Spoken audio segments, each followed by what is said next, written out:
Dieu accomplit une œuvre de destruction quotidienne dans la vie de ses enfants, afin qu'il puisse accomplir aussi une œuvre quotidienne de construction. Dieu détruit pour pouvoir nous édifier. Chaque jour, il détruit les choses, et chaque jour, il édifie Christ. C'est ainsi que Dieu agit à l'égard de ses enfants. Permettez-moi de vous dire qu'autrefois, Dieu apparemment vous accordait un don ou le pouvoir d'être patient. Aussi, vous avez pu alors peut-être penser que votre problème à l'égard de la patience était résolu. Vous avez ainsi agi de même en ce qui concerne l'humilité et, de nouveau, il vous a semblé que Dieu vous en accordait le don et donc la possibilité d'être humble.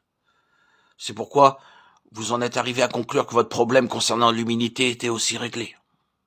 Ensuite, vous avez réalisé qu'il y avait un autre problème dans votre vie. Pour le résoudre, vous avez encore réclamé à Dieu la solution. Chaque jour, vous avez essayé de résoudre un ou deux problèmes. Cependant, vous ne faisiez que régler des problèmes de manière fragmentaire. Frère, Dieu veut ôter toutes ces choses, afin de vous donner une personne qui sera tout à la fois votre humilité, votre patience, votre amabilité et votre amour. Car Christ est tout. C'est là ce qui constitue réellement le christianisme. Dieu édifie sans relâche, jusqu'à ce que finalement, tout l'univers même confesse que Christ est vraiment tout. Aujourd'hui, Dieu désire œuvrer en nous pour pouvoir déclarer que Christ est tout. Veuillez me pardonner cette référence à moi-même pour un instant. Je suis concerné par la vie spirituelle d'un bon nombre de personnes.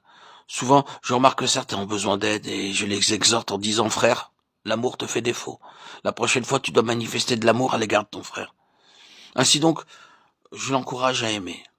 Supposons qu'il écoute ce que je lui ai dit et qu'il parvienne à aimer son frère. Nous le considérerons alors comme un bon frère et nous serons réconfortés en voyant le résultat de notre travail. Cependant, ce que ce frère a manifesté, c'est son propre amour et non pas Christ.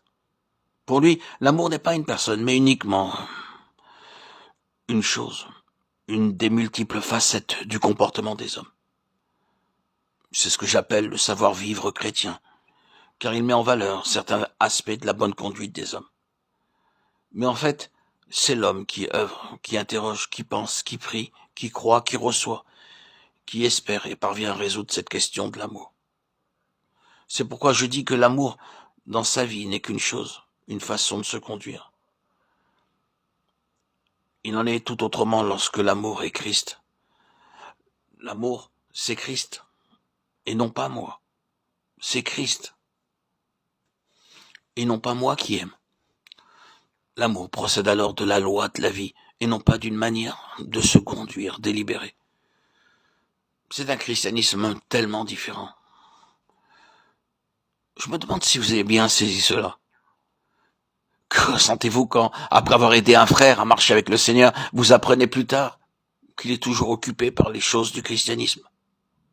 Et cependant, n'a-t-il pas besoin de connaître Christ comme le tout de Dieu